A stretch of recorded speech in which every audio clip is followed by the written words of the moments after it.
Assalamualaikum warahmatullahi wabarakatuh. Kepada Allah Subhanahu wa taala, Tuhan yang Maha Esa, kita mohon perlindungan agar kita diberikan keselamatan hidup, dunia dan akhirat. Salawat dan salam kita aturkan kepada Nabi besar Muhammad sallallahu alaihi wasallam. Allahumma sholli ala Muhammad wa ala ali Muhammad. Assalamualaikum ya Rasulullah. Saudara-saudara sekalian yang saya hormati, para siswa, para guru, dan para mahasiswa, jangan berhenti Anda berkreatif. Selagi punya waktu, selagi punya kesempatan, silahkan berkreatif pada hal-hal yang positif. Karena sekarang dunianya adalah dunia kreatif. Saudara-saudara, kalau pada pembicaraan yang lalu, kita bicara tentang sebuah profesi yang namanya content creator. Orang-orang yang membuat konsep hal-hal yang ingin ditayangkan dalam sebuah konten. Dan ini menjadi lapangan kerja baru. Jika Anda sulit mendapat kerjaan, tapi punya kemampuan menciptakan kreativitas, mungkin salah satu diantaranya adalah profesi sebagai content creator. Content creator ini yang dipentingkan bagaimana kita bisa membuat program. Kalau di dalam pertelevisian dikatakan profesinya sebagai programmer yang membuat program. Kalau di dunia digital kita mengenal namanya content creator. Nah, tentu ide-ide yang harus timbul, harus kita ciptakan setiap waktu dan setiap saat. Untuk menggali ide-ide ini, kita dapat menginputnya dengan cara menonton konten-konten yang menarik di media sosial. Banyak sekali, ribuan konten-konten yang menarik. Nah, menarik bagi kita tentu ada ukurannya. Karena kita di dunia pendidikan, tidak semua konten-konten itu memberikan dampak positif. Oleh karena itu kita perlu memilah dan memilih konten-konten yang punya nilai-nilai edukatif. Salah satu diantaranya konten yang berkaitan dengan bahasa, yaitu konten yang berkaitan dengan dubbing dan lip sync. Nah, saya perlu jelaskan kepada Anda apa itu dubbing dan apa itu lip sync. Dubbing ini biasanya di dalam sinematografi orang-orang yang mengisi suara, mengisi film-film yang dialihbahasakan dengan langsung, bukan terjemahan, tapi langsung filmnya itu menggunakan bahasa Indonesia. Misalnya film-film kartun dari Jepang, dari Amerika, nah itu didubbingkan.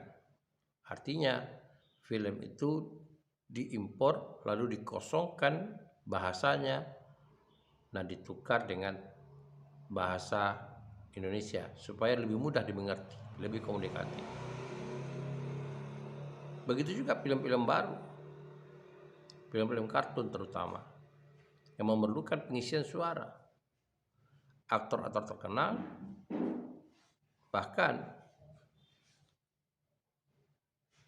mau mengisi suara karakter, apalagi kalau kartun yang diproduksi itu karakternya adalah mewakili karakternya dia. Misalnya karakter Stallone juga mengisi suara, dan banyak lagi artis lain. Nah, apa yang perlu dipahami dipelajari tentang dubbing ini, tentu karena kita sudah memiliki gambar atau video tentang karakter yang mau kita isi suaranya. Nah, kita perlu mencermati gerak-geraknya. Kita harus mencermati karakter tampilan karakternya supaya kita mudah menyesuaikan dengan intonasi yang mau kita gunakan. Jangan sampai antara gerak mulut atau gestur tubuh dari lakon dengan isi suara berbeda.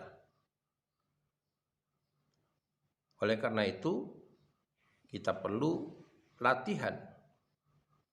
Nah, seorang yang berprofesi sebagai dubbing tentu tidak lepas dengan latihan dasar vokal agar vokalnya jelas, kemahiran berbahasa, intonasinya, dan penjiwaan dari intonasinya, bahasa pragmatiknya, bahasa praktisnya, mana yang harus ditinggikan, mana yang harus direndahkan, disesuaikan dengan karakter yang dibawa. Nah, profesi ini sebetulnya memang profesi yang sangat menantang dan perlu kita lakukan latihan-latihan yang sesungguhnya. Saudara-saudara sekalian, bertolak belakang dari dubbing ini yang lagi tren sekarang adalah lip sync. Lip sync ini kita menyesuaikan dari suara yang ada, suara yang sudah ada sedemikian rupa, dan ini dilakukan oleh para content creator dari beberapa model-model pembicaraan yang viral atau yang menarik perhatian. Misalnya ketika pernyataan dari Bapak Ayu Ting Ting, banyak konten-konten yang mengikuti gayanya pada Ayu Ting Ting. Kemudian ketika Ivan Gunawan, juga banyak yang menirukan gaya-gaya pembicaraan Ivan Gunawan. Sebetulnya aslinya diambil asli suara yang bersangkutan. Suaranya Bapak Ayu Ting Ting, suaranya Ivan Gunawan, bahkan sekarang suaranya Bapak Vinesa yang lagi viral juga, itu murni diambil, murni direkam. Cuma karakter orangnya diubah, figur orangnya diubah. Berarti kita bermainkan peran yang sudah ada suaranya. Nah, ini dilakukan observasi sebelum kita menggantikan peran itu. Nah, oleh karena itu, sekali lagi, apa yang harus kita lakukan? Ya, kita mencermati dulu gaya bahasanya atau intonasinya, lalu kita praktekkan dengan gerak-gerak kita, seolah-olah itu adalah pembicaraan kita, sesuai dengan intonasi yang digunakan, sesuai dengan kemungkinan gestur tubuh atau mimik yang dipancarkan dari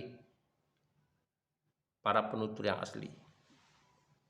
Tinggal lagi kita ingin memvariasikannya dalam bentuk lain, misalnya dalam bentuk benyolan atau kekonyolan, sehingga membuat lebih GR. Kita tahu misalnya Ivan Gunawan tampilnya itu sedikit agak kefeminiman.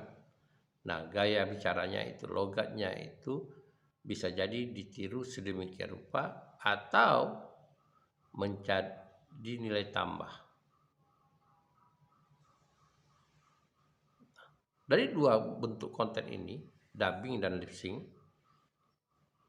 memungkinkan pada content creator untuk mencermati mana bagian-bagian yang didubbingkan, mana konten-konten yang di lip synckan. Dan ini dapat dilakukan dengan cara mencermati, mengcopyright konten-konten yang sudah ada yang kita alih bahasakan dengan dubbing atau kita alih bahasakan dengan menukar peran, yaitu dengan lip sync. Yang pertama, mengalih bahasakan, yaitu kita mengganti bahasanya dengan proses dubbing. Yang kedua, mengalih perankan dengan bentuk lip sync. Nah, seni kedua-dua ini sebetulnya merupakan seni bermain peran. Seni bermain peran. Tidak mudah kita melakukan dubbing maupun lip sync. Kesesuaian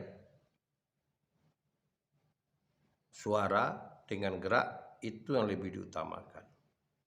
Sehingga seolah-olah antara proses dubbing atau lip sync ini antara bahasa dan orangnya menyatu sedemikian rupa, dan itu perlu latihan. Kedua-duanya perlu latihan. Di dubbing kita perlu latihan bagaimana mengucapkan vokal supaya gerak intonasi kita itu sesuai dengan gerak intonasi yang dilakukan oleh penutur aslinya. Nah, dalam lip sync kita menyesuaikan gerak suara itu dengan gaya-gayanya sesuai dengan apa yang kita ambil jadi peran. Artinya peran aslinya kita ganti. Sementara di dubbing kita mengganti suaranya saja. Jadi kita tidak mengganti karakter. Karakter sudah ada gambarnya. Berarti kita salin ulang suaranya dengan teks yang bisa sama, bisa menyesuaikan jadi berbeda. Saudara-saudara kalian, inilah dua bentuk konten yang menurut saya punya nilai edukatif, terutama dalam latihan-latihan bermain peran. Yang pertama itu bermain peran bagaimana mengisi suara, dan itu tersedia lapangan kerja pengisi suara, misalnya pada pengisian suara film-film kartun yang diimpor, yang disesuaikan bahasanya ke bahasa kita. Yang kedua, kita lip sync, yaitu dalam maksud tertentu kita memainkan peran orang lain dengan tetap secara utuh bahasanya kita ambil. Jadi di sini yang kedua lip sync ini yang bermain itu adalah karakter.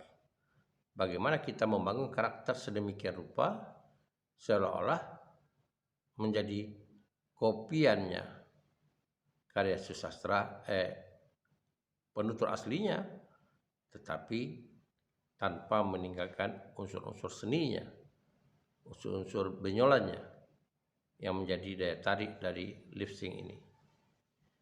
Kedua bentuk ini menjadi pertimbangan bagi kita untuk membuat konten dalam dunia kreativitas, di dunia digital.